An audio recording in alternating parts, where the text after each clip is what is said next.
All right, y'all, welcome to the show. We got a lot of serious stuff to talk about here. So in just a second, I'm going to give you the updates on the horrific school shooting in Minneapolis, Minnesota. Then after that, I got some stuff for you on how the Democrats are falling into a trap and they're about to fail miserably unless they reverse course. So we'll talk about that. I have India's leader humiliating Trump repeatedly and snubbing his phone calls 4 different times. So Trump's in some hot water there. We also have J.B. Pritzker getting wise to the times and threatening Republicans with jail, threatening Trump's regime thugs with jail when Democrats get power again. And then later on, I'm going to talk about how Bill Burr done fucked up. And I love Bill Burr, but he done fucked up. And I'm going to walk you through that. And Rachel Maddow revealed that Trump's fascist purge is officially underway. And there's been a lot of people fired because they refuse to toe the line and give the dear leader what he wants. So we have all that and more. You guys know the drill. Everybody do me a big favor and subscribe to the channel. That helps out big time and costs you nothing. Support the show on Patreon. $2 a month or $5 a month goes a long way. Remember, this is real independent media. I've never had a conversation with an advertiser. I'm very, very proud of that fact. You guys make that possible. You could also support Crystal, Kyle, and friends on Substack. Crystal talked to a doctor who was in Gaza for this week's KKF. You do not want to miss that. To see the whole thing, sign up below on Substack. And then also don't forget, y'all, to go sub to Corin's World, the YouTube channel, because we post live Kyle and Corin episodes over there, and you don't want to miss that. Those are a lot of fun. All right, so without any further ado, let's jump into it. So let me give you an update here, or updates, I should say, on the mass shooting that happened yesterday. And of course, I'm talking about in Minneapolis, Minnesota. There's a Catholic, it's both a church and a school, so it's like a Catholic school, and it may have been the first day of school for these people, and somebody showed up and did a mass shooting. And of course, as you all know, in the early hours of these sorts of things, you know the numbers sort of vary, and what we know for sure is that at least, I believe, 20 people were hit, many of them dead. And we have some horror stories. I'm going to show you some videos in a little bit of a kid who was there when the shooting was happening, and his personal story appears to be a very young kid. I don't know how old he is, but if I had to guess, maybe 7, 8, something like that. And he tells his story. So I'll give you that in just a second. I'll also show you we have a reporter who was on the scene crying, just straight up bawling, because you saw, the mothers and fathers who were desperately running and trying to get to their kids to see if their kids are okay. That's just an absolute earth-shattering moment. And so I understand why that reporter broke down. But let's talk a little bit about the shooter. So let's start with this here. Catholic school shooter confirmed to be transgender Robin M. Westman. So birth name was Robert, changed their name to Robin in 2020, I believe it was. So as you can see, we have a picture here. I'm gonna go through. Once we get into the politics of this person, you are going to be confused. Everybody is confused looking at this person's politics, because when I say all over the map, I mean all over the map. So here we have the shooter wore an FSB patch and glorified neo-Nazi mass murderers Anders Breivik and Brenton Tarrant. So you can see here, this was one of the things that was written down.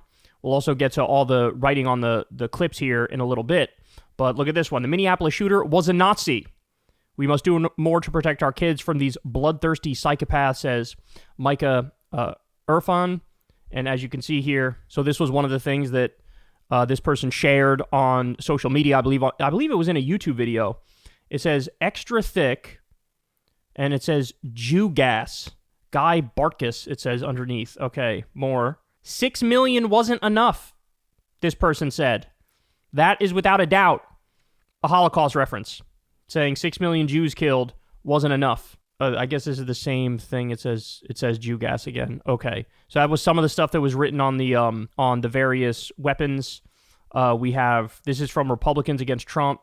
The shooter in Minneapolis has been ID'd as Robin Westman in his early 20s. Videos he posted to YouTube hours before the shooting show multiple weapons, including a semi-automatic rifle and a shotgun. Magazines were scrawled with anti-Semitic messages such as 6 million wasn't enough, Israel must fall, destroy Hayas, H-I-A-S, which is a Jewish refugee aid group, Others were marked with "Kill Donald Trump" and "For the Children." He sounds like a classic far-right groyper, says the Republicans Against Trump account. So again, there's a picture of this person. 6 million wasn't enough. Destroy Hayas. Kill Donald Trump. R.I.P. and tear. Rest in peace and tear. In this now deleted video, alleged Minneapolis church shooter Robin Westman told supporters to vote for Republican House candidate Brandon Herrera. Quote, "I met Brandon Herrera at SHOT Show last year. He and I had a brief conversation, but we agreed on a lot of things. So y'all should vote for Brandon Herrera for president. Fuck those kids." I'm not going to play the video here, but that's what it says in the video. So basically promoting a Republican House candidate, Brandon Herrera. The alleged shooter, Robin Westman, had anti-black, anti-Latino, anti-LGBTQ slurs written on his magazines. It says, "Kicka SPIC." What does this one say? "Fuck you, eat shit," and then it says F word, FAGGOT. And then we have the big one, TM, I think that's for tomorrow. The big one tomorrow, and it says fart N-word. Fear the big one tomorrow. Smiley face, fart N-word. Okay. All right. The alleged shooter, Robin Westman, had the far-right neo-Nazi message, 6 million wasn't enough, on his gear, a message celebrating the Holocaust. He also had Jew gas written on his smoke grenades. Oh, that's what that is, a smoke grenade. No shit. This is a smoke grenade right here. Okay. Alleged shooter Robin Westman also had Waco and McVeigh written on his gear, references to anti-government topics often referenced by far-right nationalists. In addition to his far-right Nazi messages, he also had threats against Trump on his gear. Many far-right white nationalist anti-government types despise Trump, while others find their home in the MAGA movement. Westman appears to be the former. Republican candidate Brandon Herrera, that's the one that this person endorsed, runs a gun YouTube page. In the clip in the first tweet above, alleged shooter Robin Westman also mentions Vintage Warfare, which appears to be another gun YouTuber page. Earlier, Republican House candidate Brandon Herrera condemned his fan, alleged shooter, and Robin Westman in a tweet. Herrera has also now blocked Patriot Takes after posting this thread. Oh, Jesus Christ. Jesus Christ. All right, more. This says, quote, "I am a Columbine terrorist" in Russian. You can see in the background here, too, this clip says, "Where is your God?" This person says, "Just so I understand, the mass shooter was trans and a liberal, also a racist who hated Latinos, black people, and Jews, but last but not least, also homophobic. Somebody's story isn't adding up." That's exactly right. The story is not adding up. I should also tell you guys, there was a full manifesto that this person put out, or it was like almost like a goodbye letter. And I would show you it, but for whatever reason, YouTube pulled it down, so I would be risking this video getting pulled down if I showed you the goodbye letter / manifesto. It's really more of a goodbye letter than a manifesto. But in that goodbye letter, he basically tells like his family and his friends, I love you, I love you. And then talks about how I'm miserable, I'm depressed all the time, I'm anxious, my brain doesn't work right, the pain is too hard to overcome. Talks about how I think I have lung cancer, and they think they gave themselves lung cancer from vaping, and they felt like not only did they have lung cancer, but it was like terminal lung cancer. And then also went on bizarrely at the end of the message to talk about like love, and tells, I guess, another family member to, hey, like, forgive our mom. I guess they has a family member that's mad at their mom, and they didn't want that, and said like, oh, you gotta believe in love and like move on in life. And it's like, what the fuck? So totally unhinged, and clearly not somebody who's thinking straight. So now let's get to some videos here. This is one of the kids who was there when the mass shooting happened, and I'm gonna let him speak for himself with what he witnessed. Shot in the back. He's in the hospital right now. It was super scary because like we've never practiced it in the church. We've only practiced it in the main school. So he's talking about mass shooting drills. So we really didn't know what to do. We just got into the pews and he shot through the stained glass windows. Yeah. And did you ever see him? My friend like ran, someone helped him like run out. He saw him, he was wearing all black and he had a ski mask on. So just shot through the windows and never came inside? I don't think so. I mean, I was down, so I didn't really look up. I mean, he's got shot through the stained glass windows, so they're probably ruined. And But do you have friends that got hit by bullets? yeah, my best friend did. Have you heard what happened with him? Is he okay? Yeah, I think he's gonna be okay.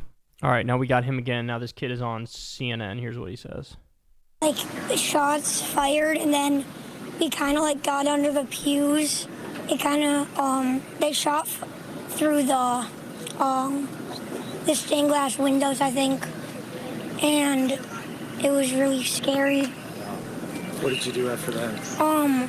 Well, we waited like 10 to 5 minutes, I don't really know, and then we went to the gym, and then the doors locked just to make sure he didn't come, and we waited in the gym for more news, and everyone was okay, or most people were okay. Who are your friend, Wes?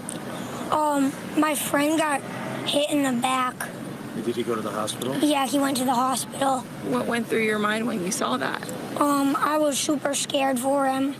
Insane. And now this is the reporter breaking down on air, seeing the parents frantic trying to get to their kids. Matt Brenny, the thing that I really just can't paint the picture of is these parents with the looks on their faces as they are,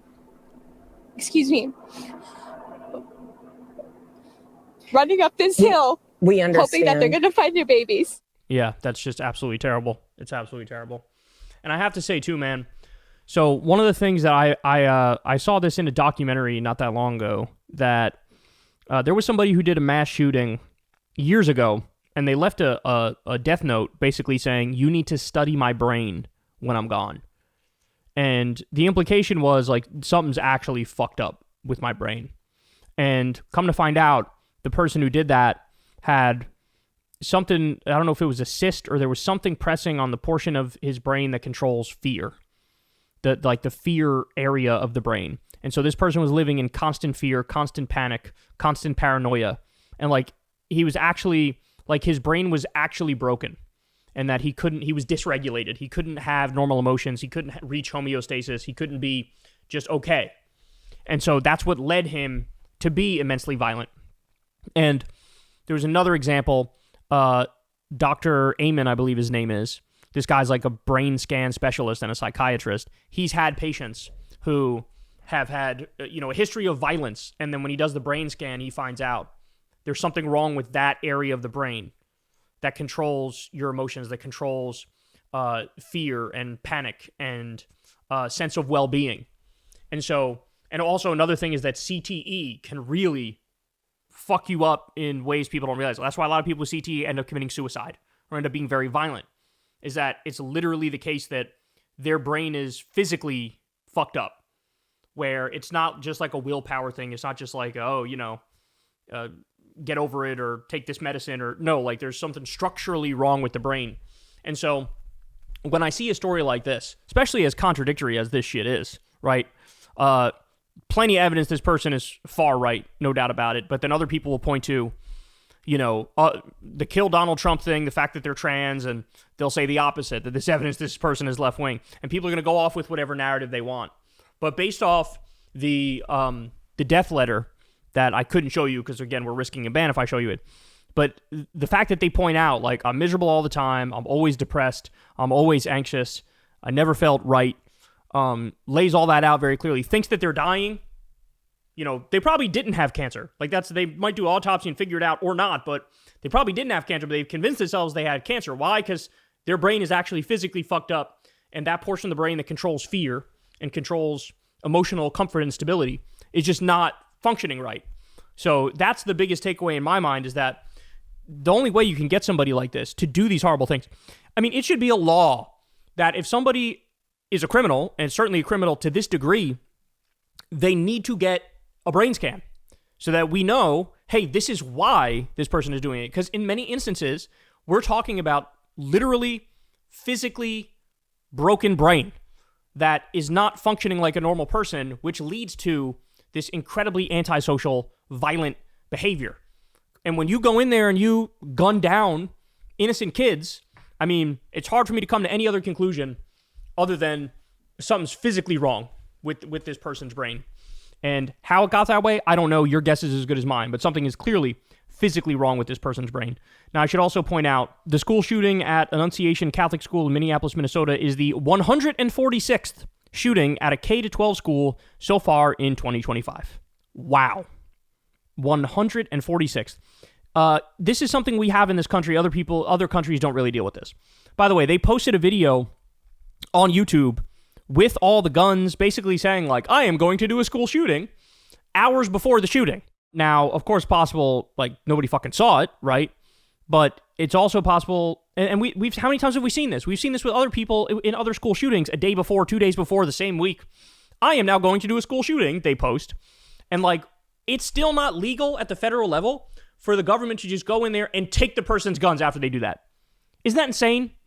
It is still not legal in that moment for the government to go in and say, we're taking your guns because you just posted you're going to do a mass shooting and you have guns and they're locked and loaded and you're ready to go. That's what's called a red flag law. We need red flag laws nationally, 100%. We need a licensing system like a driver's license, except for guns, right? We need to do universal background checks, ban high-capacity magazines. We need serious restrictions to make it so that psychotic people can't get the guns. And here we have a situation where psychotic people got the guns. And so everybody's going to try to spin their own political narrative over this. But the fact of the matter is, the reason we have so much gun violence and so many mass shootings is because we have so many guns and so many people who are not well. I mean, not a good mix when you have a very anxious, very depressed country, a lot of mental illness, and they're also fucking armed to the teeth. And we're also incredibly antisocial and individualistic, right? Like, all that stuff is a fucking toxic brew, and it manifests like this. So, of course, the disgusting thing is, what's the right going to do? I guarantee you the right is only going to hyper-focus on the fact that this person's trans, right? They're only going to hyper-focus on that. And that is so fucking disingenuous. Because I just showed you, like, every political thing about this person, and there's, like, the ratio of right-wing things they believe to left-wing things. They believe way more right-wing things, and they have written down way more right-wing things, right? But they'll just disregard all that because it doesn't fit the narrative and only talk about the one thing that fits the narrative. Oh, another thing that the right is going to do, because we're already seeing it. Look at this. Despicable. Minneapolis Mayor Jacob Frey mocks Christians praying as dead kids lay in a church. That is not what this person was doing. Listen to what they actually say, and then I'll explain what this fucking means. These were Minneapolis families. These were American families. And the amount of pain that they are suffering right now is extraordinary. And don't just say this is about thoughts and prayers right now. These kids were literally praying. It was the first week of school. They were in a church. So the point is, don't hit me with your bullshit thoughts and prayers, because that's your way of saying, let's not do anything to change policy to try to fix this so the next shooting doesn't happen. That's what thoughts and prayers mean. And if they're literally in a church and praying and somebody comes in and shoots them, obviously prayer doesn't protect anybody from anything. So the point he's making is, can we get a little bit of gun reform in this bitch? Can we do universal background checks? Can we have red flag laws? Can we ban these psychopaths from getting guns? Obviously, this person should not have ever been able to get a gun, ever. Right? That's the point. But the right, oh, this person hates Christians and they're anti-prayer. And no, jackass. What they're saying very clearly is, the prayer clearly didn't protect him. And your thoughts and prayer shit is just a dodge to avoid taking responsibility and doing anything to protect from the next mass shooting. But of course, the right will do what the right does. And this is what they do. They're dishonest. They are immensely, immensely dishonest. But if the right is not going to get on board to do anything to change this, then do me a favor. Shut the fuck up. Right? I don't want to hear your take on any mass shooting at any time, regardless of the politics involved. Because if you don't want to do anything to actually change this, shut the fuck up, Sville. Like, why are you even bothering to waste your breath if you're not in favor of doing anything to change it? By the way, oftentimes they go, this is a mental health problem, not a gun problem. But then they also vote to defund mental health treatment. So don't do any gun reform to save lives and say it's a mental health problem, but don't vote to improve people's mental health. Don't fund mental health clinics. So it's just a sick joke. It's a sick joke. All they want to do is go, oh, it's the left and it's liberals and they're the problem and it's trans people and they're the problem. Meanwhile, you go look at the statistics. Don't take my word for it. What percentage of the mass shooters are trans? 1%? One less? Less? Even per capita, it's going to be less. And obviously the overwhelming majority is going to end up being young white males, right? Like, that's what it's going to be. But we already know how they're going to play politics with this. We already know they are playing politics with this. But we're not going to fall for that bullshit. And the difference between us and them is I will show you all the evidence about this person. They'll only show what fits their narrative. So there's honesty and dishonesty. But ultimately, my heart really goes out to all the people who were affected by this. And I think we should actually do something to prevent the next mass death situation. And a lot of people in this country don't want to do that. To be fair, the polling shows like 90% of the country wants universal background checks. Overwhelming majority want various gun reforms. But of course, the Republicans, come hell or high water, will block that. They will never vote to reform gun laws in this country. Why? Because they're all bought by the NRA. They are. And so when Sandy Hook happened and nothing changed policy-wise, that was the writing on the wall. We got a little bit of a reform bill under Biden, but it was, very tweaks around the edges, not much to it. Better than nothing, but didn't go anywhere near far enough. And that's all we're going to get. And that's all we're going to get, because the right is effectively a death cult in multiple different ways. Hey, y'all, do me a favor and like and subscribe. It helps out big time in the algorithm. Click the bell as well for notifications when videos drop, and watch that video on screen right now. You know you want to.